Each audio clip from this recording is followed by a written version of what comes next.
Hello students, स्वागत है आपका हमारे चैनल अनुभव एजुटेक में। स्टूडेंट्स, आज हम क्लास 12 से related chapter first electric charges and field से रिलेटेड कुछ टॉपिक को डिस्कस करेंगे। तो स्टूडेंट्स, चलिए करते हैं आज के टॉपिक की शुरुआत।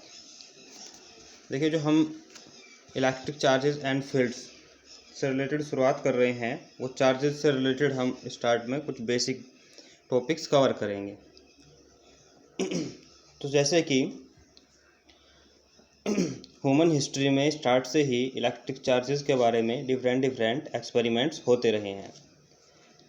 पीडीएफ के थ्रू भी आप देख सकते हैं कि जो ग्रीक साइंटिस्ट थे, उन्होंने भी इलेक्ट्रिक चार्जेस के से रिलेटेड कुछ एक्सपेरिमेंट्स किए।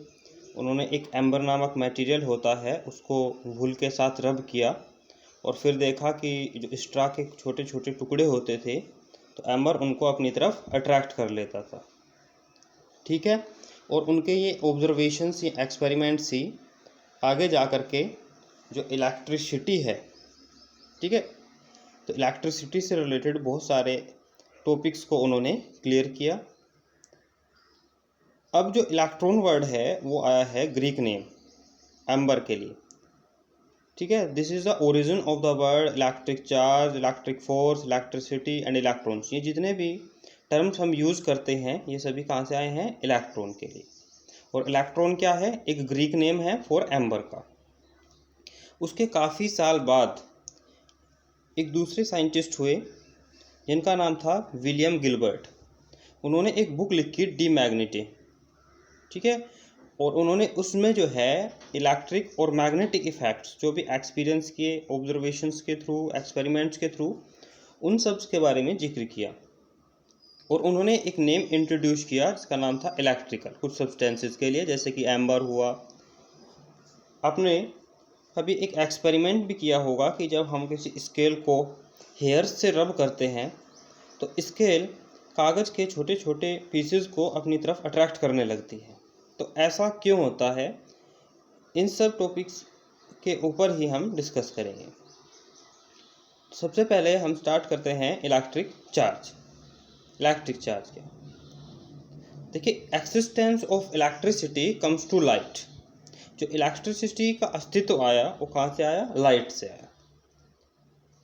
इसके लिए हम कुछ एक्सपेरिमेंट्स को समझ सकते हैं। When amber rubbed with cat skin acquires the property of attracting small bits of paper। Amber को हम कैट की स्किन से रब करें तो रब करने पर उसमें एक ऐसी प्रॉपर्टी आ जाती है, ऐसा गुण आ जाता है कि वो कागज़ के छोटे छोटे टुकड़ों को अपनी तरफ अट्रैक्ट करने लग जाता है।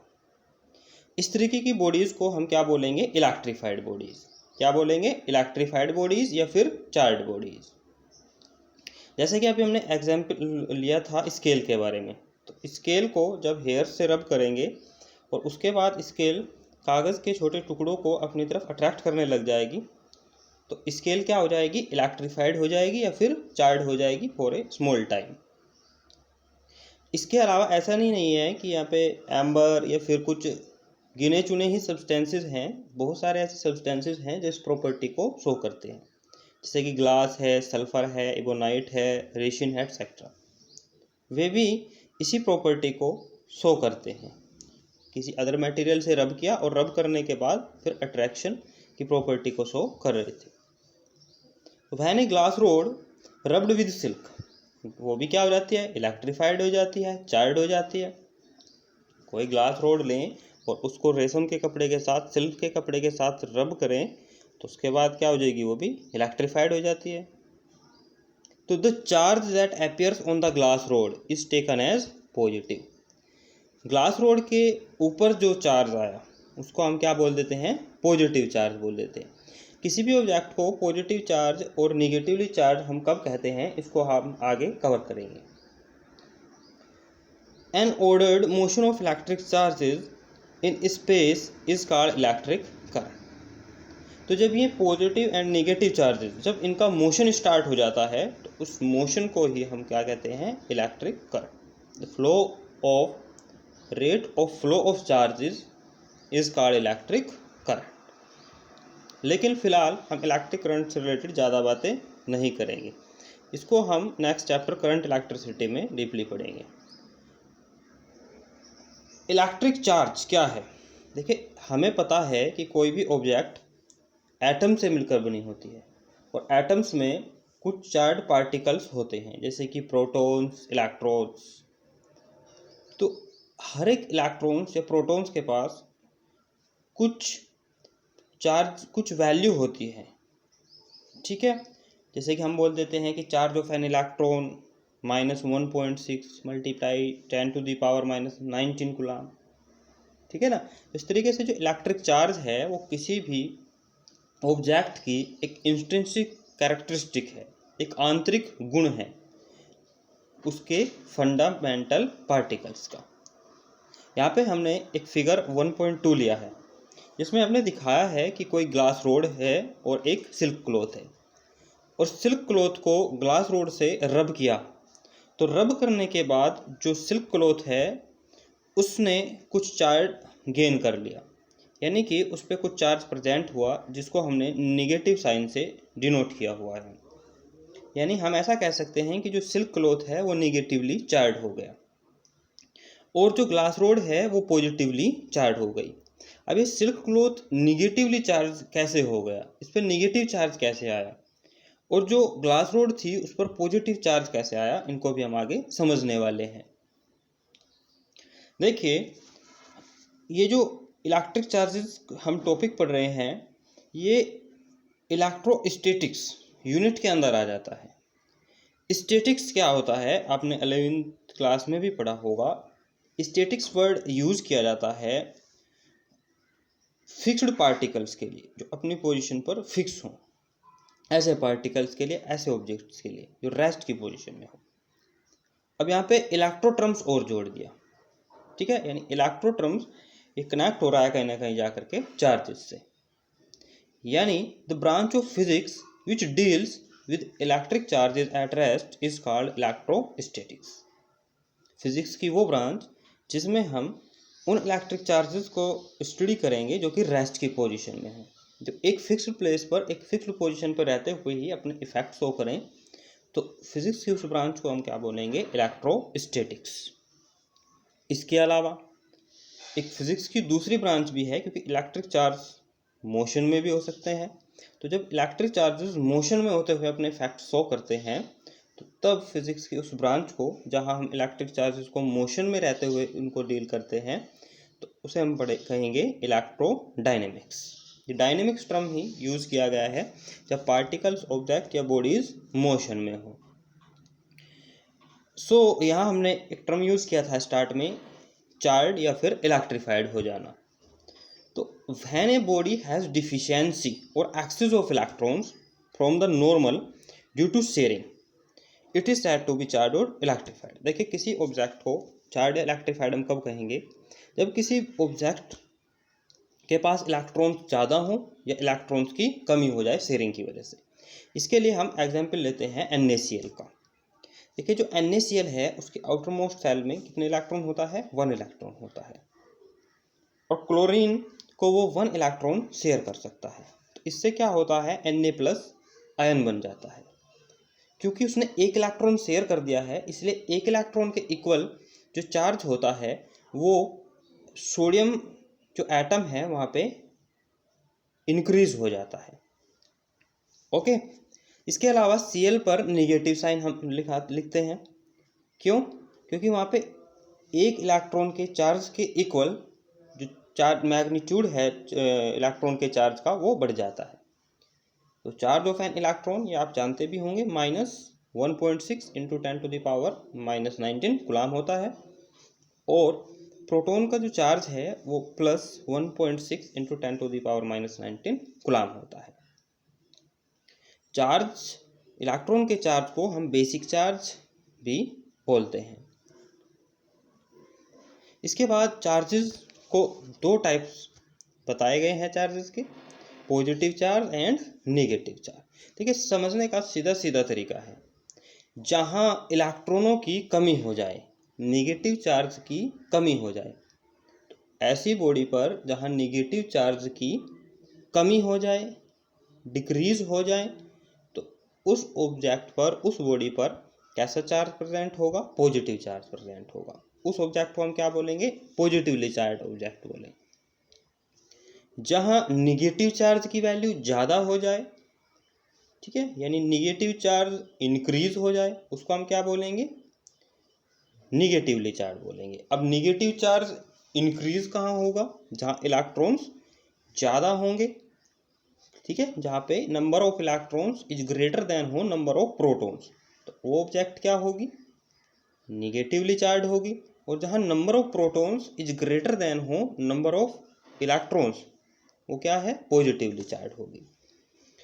The positive charge on the body is due to the deficiency of electrons. तो जैसे कि मैंने बताया आपको कि जो पॉजिटिव चार्ज होता है किसी बॉडी पे, वो किसकी वजह से है? इलेक्ट्रॉन्स की कमी से, क्योंकि उस ऑब्जेक्ट के एटम्स में इलेक्ट्रॉन्स की कमी हुई है। इलेक्ट्रॉन्स जो है किसी दूसरी ऑब्जेक्ट के एटम्स में चले गए, तो इस वजह से उस ऑब्जेक्ट को हमने क्या बोल दिया? उस बॉडी को हमने क्या बोल दिया? Positively charge body. Negative charge is due to the excess of electrons. देखिए, निगेटिव चार्ज किसकी वजह से आया? क्योंकि इलेक्ट्रॉन्स पर कैसा चार्ज होता है? निगेटिवली चार्ज पार्टिकल्स होते हैं इलेक्ट्रॉन। तो जिस ऑब्जेक्ट पर जाएंगे वहाँ पे निगेटिव चार्ज की वैल्यू को बढ़ाएंगे, ठीक है। तो जहाँ एक्सिस ऑफ इलेक्ट्रॉन्स हो, इलेक्ट्रॉन्स ज़्यादा मात्रा में हो, तो ऐसी ऑब्जेक्ट को हम क्या बोलेंगे? Negatively charge. तो आप समझ गए होंगे किसी ऑब्जेक्ट को हम पॉजिटिवली चार्ज और निगेटिवली चार्ज कब बोलते हैं। तो amount of charge in an object is usually hidden. देखिए, चार्ज की जो अमाउंट है वो यूजुअली, प्रैक्टिकली किसी ऑब्जेक्ट में क्या होता है? छिपा हुआ होता है, क्योंकि जो इलेक्ट्रॉन्स एंड प्रोटॉन्स है आर वेरी स्मॉल पार्टिकल्स, जिनके पास बेसिक चार्ज की वैल्यू होती है। यानी कि माना जाता है कि इलेक्ट्रॉन्स पर जो प्रेजेंट चार्ज है -1.6 इंटू 10⁻⁻19 कूलम, इससे छोटा चार्ज नहीं होता है। इसे हम डिवाइड नहीं कर सकते हैं और इस वैल्यू को, because they contain equal amount of positive and negatively charge. अब आप कहेंगे कि हमारे पास बहुत सारे मेटल्स हैं जब या फिर बहुत सारे सब्सटेंसेस हैं, तो जब सभी में ये चार्ज पार्टिकल्स हैं, ठीक है, तो फिर इन चार्ज पार्टिकल्स का जो इफेक्ट है या फिर जो करंट है वो हमको फील क्यों नहीं होता है? देखिए, किसी भी सब्सटेंस के अंदर एटम्स प्रेजेंट है, और एटम्स में जितने नंबर ऑफ प्रोटॉन्स हैं उतने ही नंबर ऑफ इलेक्ट्रॉन्स होते हैं। तो चूंकि जितना प्रोटॉन्स है उतना ही इलेक्ट्रॉन्स है। जैसे कि मैथमेटिक्स का एक सिंपल रूल है, +2 - 2 = 0। अब अगर 300 प्रोटॉन्स हैं और 300 इलेक्ट्रॉन्स हैं, तो 300 प्रोटॉन्स के पास प्लस में चार्ज प्रेजेंट होगा और 300 इलेक्ट्रॉन्स के पास माइनस में चार्ज प्रेजेंट होगा। तो इस तरीके से जितनी प्लस की वैल्यू है उतनी ही माइनस की वैल्यू होगी, तो नेट जो चार्ज है वो कितना हो जाएगा? 0 हो जाएगा। ओके। तो किसी भी ऑब्जेक्ट के अंदर अगर इक्वल पॉजिटिव और निगेटिव चार्ज प्रेजेंट है तो वो कैसी होती है? न्यूट्रल होती है। वो ना तो पॉजिटिवली चार्ज होती है और ना ही निगेटिवली चार्ज होती है। जैसे कि हमसे कोई पूछ ले कि बताइए कि एटम क्या है, पॉजिटिवली चार्ज है या निगेटिवली चार्ज है? तो एटम में क्या होता है? जितने नंबर ऑफ प्रोटॉन है उतने ही नंबर इलेक्ट्रॉन है। तो इस वजह से एटम क्या हुआ? न्यूट्रल हो गया। क्योंकि अगर 11 इलेक्ट्रॉन्स हैं तो 11 इलेक्ट्रॉन्स के पास कितना चार्ज होगा? 11 × 1.6 × 10⁻⁻19 माइनस में होगा, और इतना ही चार्ज प्लस में प्रोटॉन्स के पास होगा। तो इस वजह से एटम्स क्या हो जाएंगे? न्यूट्रल हो जाएंगे। ये क्लियर आप समझ गए होंगे। अगर टॉपिक से रिलेटेड कोई भी डाउट आपको हो तो कमेंट बॉक्स में आप लिख सकते हैं। When both the charges in an object are equal in amount, the body is said to be electrically neutral। तो यही हम आगे आपको मैं समझा के आया अभी कि जब किसी ऑब्जेक्ट में, किसी बॉडी में जो चार्जेस का अमाउंट है वो इक्वल हो, जितना प्लस में है अमाउंट उतना ही माइनस में हो, तो बॉडी को हम क्या बोलेंगे? इलेक्ट्रिकली न्यूट्रल बोलेंगे। So when we say that the object is electrically charged, it indicates the imbalance in the charges।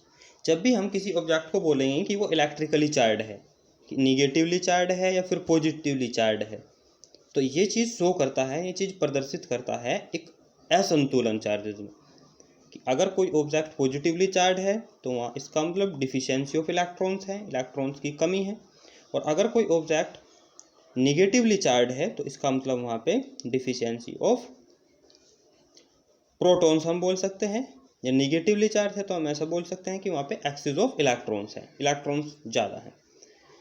अब हमको एक टेबल शो कर रहे हैं जिसमें कि हम कुछ ऑब्जेक्ट्स को रब करने पे आपस में उन पे कैसा चार्ज आ जाता है वो दिखाएंगे, क्योंकि कई बार एग्जाम में पूछ लिया जाता है कि ग्लास रोड को सिल्क क्लॉथ से रब करने पर ग्लास रोड पे कैसा चार्ज होगा या सिल्क क्लॉथ पर कैसा चार्ज होगा। तो देखिए, जो ग्लास रोड है अगर हम इसको सिल्क क्लॉथ से रब कर देते हैं तो ग्लास रोड पे प्रेजेंट चार्ज पॉजिटिव चार्ज होता है, यानी कि ग्लास रोड से जो है कुछ इलेक्ट्रॉन सिल्क क्लॉथ पर ट्रांसफ़र हो जाते हैं। तो सिल्क क्लॉथ पर इलेक्ट्रॉन्स के इंक्रीज हो जाने की वजह से सिल्क क्लॉथ क्या हो जाता है, निगेटिव चार्ज हो जाता है, और जो ग्लास रोड है वो पॉजिटिव चार्ज हो जाती है। इलेक्ट्रॉन्स की शेयरिंग डिपेंड करती है उनकी एटॉमिक स्ट्रक्चर पर। उसके अलावा कैट स्किन है, तो कैट स्किन को अगर हम इबोनाइट रोड से रब करेंगे, उसको रगड़ेंगे, उनके बिटवीन फ्रिक्शन होगा, इसी वजह से फ्रिक्शनल इलेक्ट्रिसिटी भी हम उसको बोलते हैं, जो फ्रिक्शन की वजह से इलेक्ट्रिफाइड होती हैं ऑब्जेक्ट्स। तो कैट स्किन को एबोनाइट रोड से हम रब करेंगे तो कैट स्किन क्या हो जाएगी, पॉजिटिवली चार्ज, यानी कैट स्किन से कुछ इलेक्ट्रॉन एबोनाइट रोड पे ट्रांसफ़र हो जाएंगे। इसके अलावा वुलन क्लॉथ पॉजिटिवली चार्ज होगी और एम्बर निगेटिवली चार्ज होगी। सेम यही इस तरीके का ही प्रोसीजर होगा सेम टू सेम बाकी सब्सटेंसेस के लिए भी। इसके बाद नेक्स्ट आता है origin of electric charge. Electric charge का ओरिजिन कैसे हुआ। तो देखिए, जैसे कि मैं पहले ही सब चीज़ें बताया कि इलेक्ट्रिक चार्ज का origin refers to the existence of electrons and protons. Electrons और प्रोटॉन्स का अस्तित्व ही इलेक्ट्रिक चार्ज की उत्पत्ति के बारे में हमको बताता है, क्योंकि हमने बताया कि किसी भी ऑब्जेक्ट, किसी भी बॉडी के अंदर क्या होते हैं, एटम्स होते हैं, ठीक है, क्योंकि क्या है, इंडिविजुअल पार्ट ऑफ बॉडी होता है जिसके अंदर कुछ चार्ज पार्टिकल्स होते हैं, जैसे कि बेसिक पार्टिकल्स हैं, इलेक्ट्रॉन्स हैं, प्रोटॉन्स हैं और न्यूट्रॉन्स हैं। न्यूट्रॉन्स क्या होता है, समझ आ रहा है नाम से, न्यूट्रॉन्स मीन न्यूट्रल होता है। तो चार्ज अपीयर ऑन रबिंग। देखिए, रब करने के बाद, रब करने से पहले क्या था, उस ऑब्जेक्ट के एटम्स में जितने नंबर ऑफ इलेक्ट्रॉन्स थे उतने नंबर ऑफ प्रोटॉन्स थे, लेकिन चार्जेस अपीयर ऑन रबिंग, उनको रब करने के बाद, उनको रगड़ने के बाद जो चार्ज अपीयर होता है ऑब्जेक्ट्स पर, because there is always a transfer of electrons from one substance to the other, क्योंकि हमेशा क्या होता है कि इलेक्ट्रॉन्स का ट्रांसफ़र हो जाता है। देखिए, हम क्या पढ़ रहे हैं यहाँ पे कि इलेक्ट्रॉन्स का ट्रांसफ़र होता है, हमने ये तो नहीं पढ़ा कि प्रोटॉन्स का ट्रांसफ़र होता है।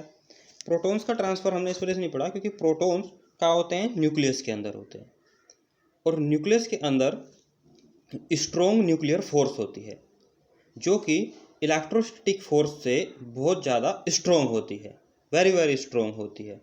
तो इस वजह से यहाँ हम पढ़ रहे, और जो इलेक्ट्रॉन्स है वो कहाँ होते हैं, सेल्स में प्रेजेंट होते हैं, ठीक है ना। तो उन्हीं इलेक्ट्रॉन्स का शेयरिंग होती है जो खास तौर से आउटर मोस्ट सेल में प्रेजेंट होते हैं।